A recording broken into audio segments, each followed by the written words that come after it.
Judul karya Kepalsuan Cinta. Bab 10. Penulis Neng Neng.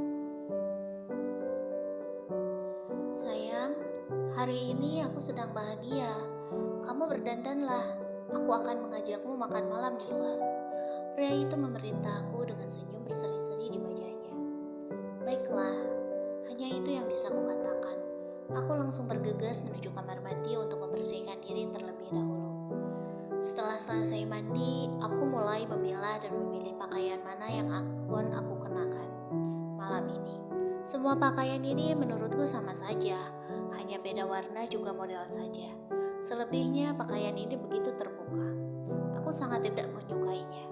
Tapi anehnya mereka bilang pakaian ini cocok untukku. Terlihat begitu seksi namun elegan. Aku tidak tahu di mana letak keeleganan baju yang mengekspos bahu juga betis ini.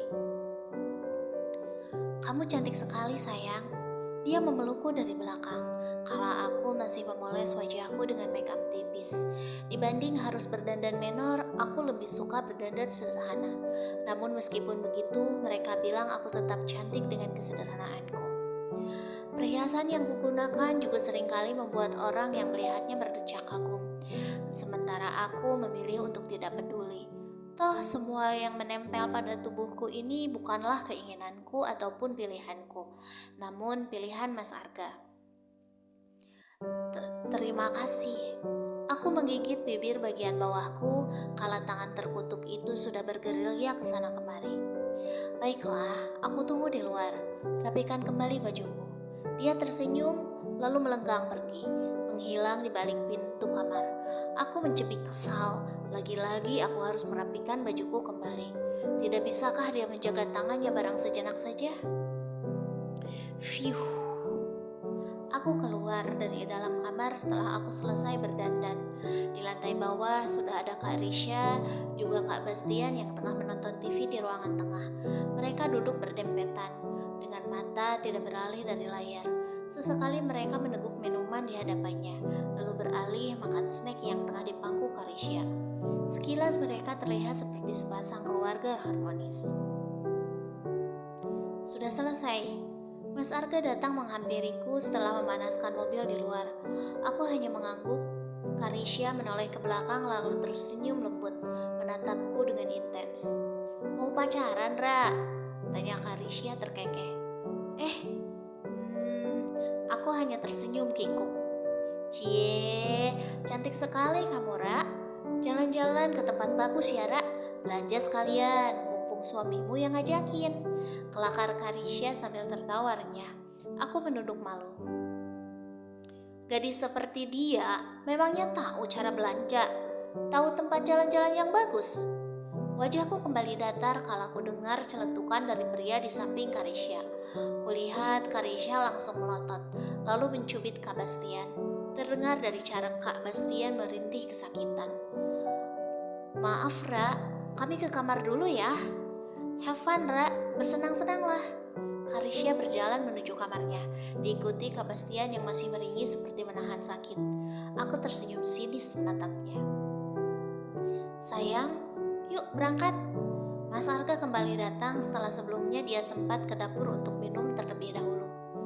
Iya, aku mengangguk lalu mengikuti langkahnya. Dengan gontai, moodku jadi buruk mendengar ucapan Kak Bastian. Mau kemana kalian? Lagi-lagi aku menghentikan langkahku kalau aku dengar suara perempuan yang tiba-tiba muncul, turun dari dalam mobilnya. Mau jalan-jalan, Mi? Jawab Mas Arga sambil tetap melangkah. Oh, ya sudah, hati-hati kalian. Jangan pulang malam-malam. Peringatnya dengan nada tidak suka. Iya, Mi. Aku mengangguk. Habis jalan-jalan, jangan lupa buatkan mami cucu. Refreshing tiap waktu. Bikin cucu kok dilama-lamain. Mami berjalan meraih handle pintu, lalu masuk ke dalam rumah. Aku menghela nafas.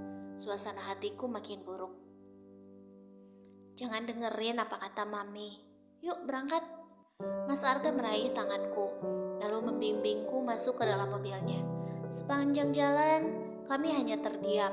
Yang terdengar hanya suara musik yang diputar Mas Arga. Kamu suka tempatnya, Ra? Mas Arga melirikku. dengan tangan yang menggenggam tanganku erat. Aku mengangguk. Memangnya komentar apa lagi yang bisa aku lontarkan? Aku senang kalau kamu suka, ucapnya dengan senyuman tersungging di bibirnya. Ayo masuk. Dia menuntunku masuk ke dalam restoran yang menurutku begitu mewah ini. Aku duduk di salah satu kursi yang berada di tengah. Jujur aku kurang nyaman, kalau ada banyak pasang mata yang mulai menatapku dengan tatapan menilai. Aku sama sekali tidak pede kalau mata banyak orang terus menatap bahuku yang terbuka. Aku menggulung rambutku ke atas. Jelas saja, leherku pun ikut terekspos. Kamu kenapa, Ra? Mas Arga seperti memahami kondisiku yang tidak nyaman. Hanya dingin, ucapku datar, sambil sesekali merabat tengkuku yang menjadi pusat perhatian sebagian orang. Apa AC-nya terlalu dingin? Mas Arga celingukan, menatap orang di sekitar yang terlihat santai. Bahkan ada perempuan yang menggunakan pakaian lebih minim dariku, tapi mereka terlihat biasa saja. Mungkin kamu hanya belum terbiasa, Ra. Iya, aku menganggukkan kepala daripada jadi panjang urusannya. Kami makan dengan tenang setelah pesanan Mas Arga datang. Sesekali Mas Arga menyuapiku, meskipun aku merasa malu juga enggan. Tapi aku terpaksa juga menerima suapan dari Mas Arga.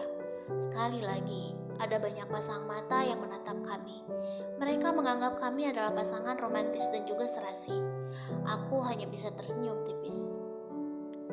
Arga? Aku mendongakkan kepala kala suara itu menyapa. Anastasia! Mas Arga begitu antusias. Dia langsung berdiri lalu menerima jabatan tangan perempuan cantik, seksi, juga terlihat begitu elegan yang kini berdiri tepat di sampingku. Apa kabar? Tanya perempuan yang baru ku ketahui namanya Anastasia. Aku baik, kamu apa kabar? Mas Arga langsung menarik sebuah kursi, mempersilahkan Anastasia untuk ikut bergabung bersama kami. Aku juga baik. Anastasia tersenyum lembut, menatap suamiku dengan tanpa berkedip. Kamu sama siapa kesini? Tanya Mas Arga kemudian. Aku sendiri. Anastasia yang super reacted langsung menyambar. Kamu sama siapa ini? Anastasia. Perempuan itu baru menyadari keberadaanku rupanya. Ini Mira, istriku, ucap Mas Arga tersenyum, menatapku seolah memberi kode untukku mau memperkenalkan diri sendiri. Mira, aku menyodorkan tanganku. Perempuan itu menatapku dengan tatapan tidak suka, namun berusaha untuk tetap tersenyum, lalu menjabat tanganku. Aku Anastasia, panggil Tasya saja, ucapnya tersenyum, dengan mata menilaiku dari atas hingga bawah.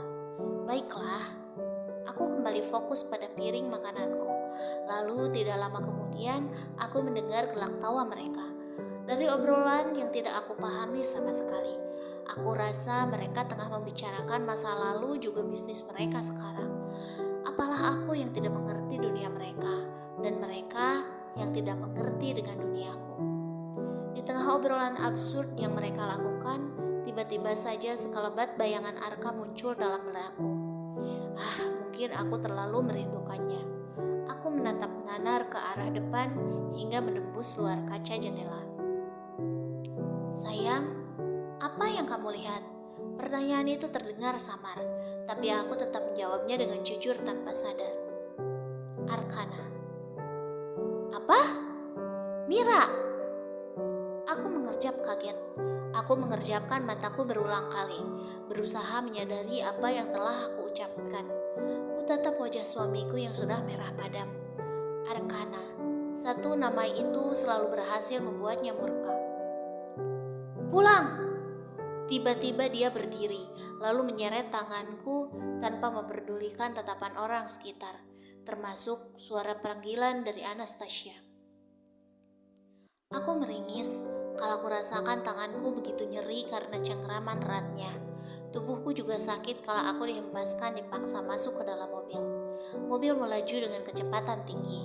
Dia mencoba melonggarkan dasi yang dikenakannya. Sepanjang jalan kami hanya terdiam.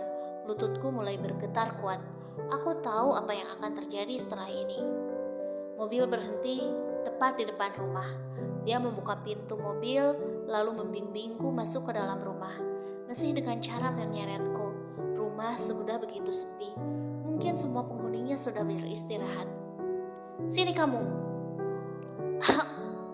Aku meringis kalau aku rasakan tubuhku dihempaskan di atas kasur. "Masih berani kamu menyebut namanya di hadapanku, Mira?" Teriaknya menggelegar. Aku semakin ketakutan.